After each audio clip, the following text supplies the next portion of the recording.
Now this is a super special episode of Color Quickie, YouTube's premier color review show, according to this guy. Gossamer Veil is a fantastic Sherwin-Williams color that I can't wait to talk about, but not only will we talk about this color in pretty extensive detail, we'll also give you some trim color options that you can paint your surrounding baseboards and doors with, and then finally, I have 3 color pairings that I'm gonna give to you for free on this channel. All I ask is a humble press of that like button. Let's get into this video. So to start things off, what kind of color is Gossamer Veil? It is an interesting one because you sort of might look at it and think, that's kind of beige, or that's a bit gray, or maybe a combination of the two, grayish. But I would go as far as to say that this is part of my favorite color category, one that I kind of coined greenish. And that's because you got a bit of beige, you got a bit of gray, but you definitely have some of that green hiding in the background as well. It's a color that's not quite warm, not quite cool, very transitional in nature, which is awesome because it'll allow you to connect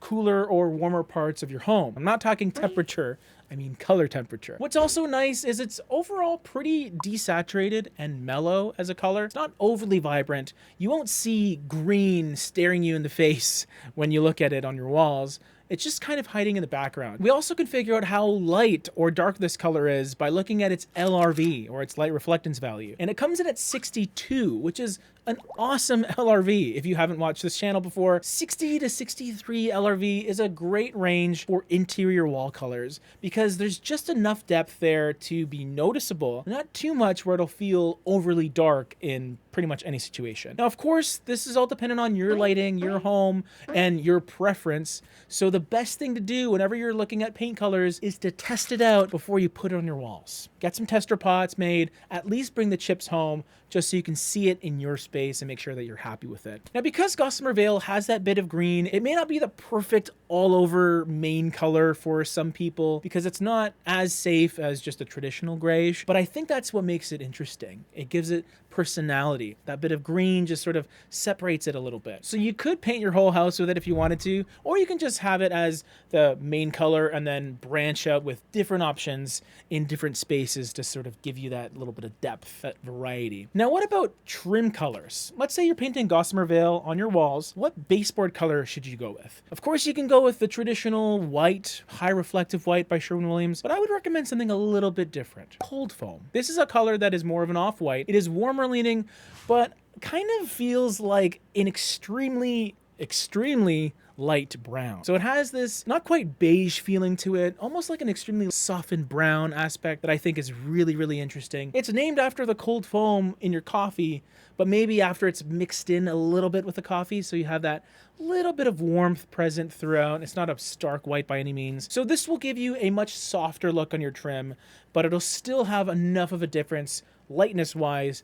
to pop off of Gossamer Veil. Now, what if you wanted darker trim or darker doors with, your light trim surrounding it? Well, I'd recommend something like Night Out. Essentially, you could call this a bit of a slate gray, kind of a charcoal color, maybe not quite as dark as that, but it has a 14 LRV, so a lot darker than the other colors. And what I feel happens with this color is it looks like the red has been dialed back. So you see a little more of a cool sort of green undertone happening, which is perfect because Gossamer Veil has some of that green as well. Both very subtle incorporations of green, but that's the thing that really connects these two, other than being pretty neutral, all things considered. Now, what about color pairings for your walls? If you have Gossamer Veil as your main color, what are some other paint colors that will go well with it? The first one is kind of an obvious choice to me. It's one of my favorites. It's called Mineral Deposit.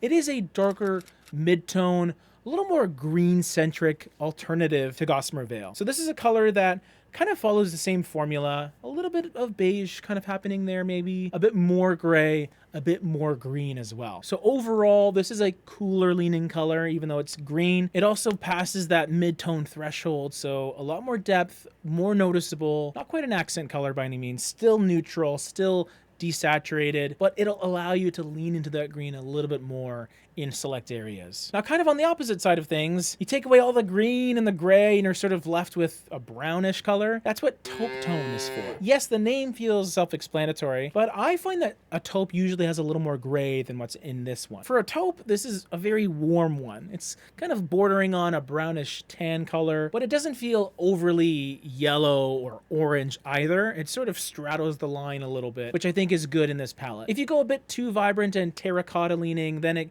sort of gets a little complementary, which could work for some people. But if you're starting with a color as neutral as Gossamer Veil, maybe you're not looking for the most vibrant, over-the-top color choices in the other parts of your home. But maybe you are. And guess what? If you are looking for something a little bold, the third color pairing is the accent choice, and it's none other than Indigo Batik. An amazing, beautiful navy blue, sort of a dark denim, like one of those unwashed denims that are really rich, a bit moody, a little vibrant, but also not yellow leaning or teal or greeny in the slightest. I love these dark denim blues. I love using them whenever I can. In fact, there's a lighter version of this color in this color palette that we recently did. You gotta stay till the end though, because it is the accent color, of course. Also, check out our Patreon if you want bonus exclusive content every single Sunday, along with a ton of other perks. Super excited about it. But here, check this one out.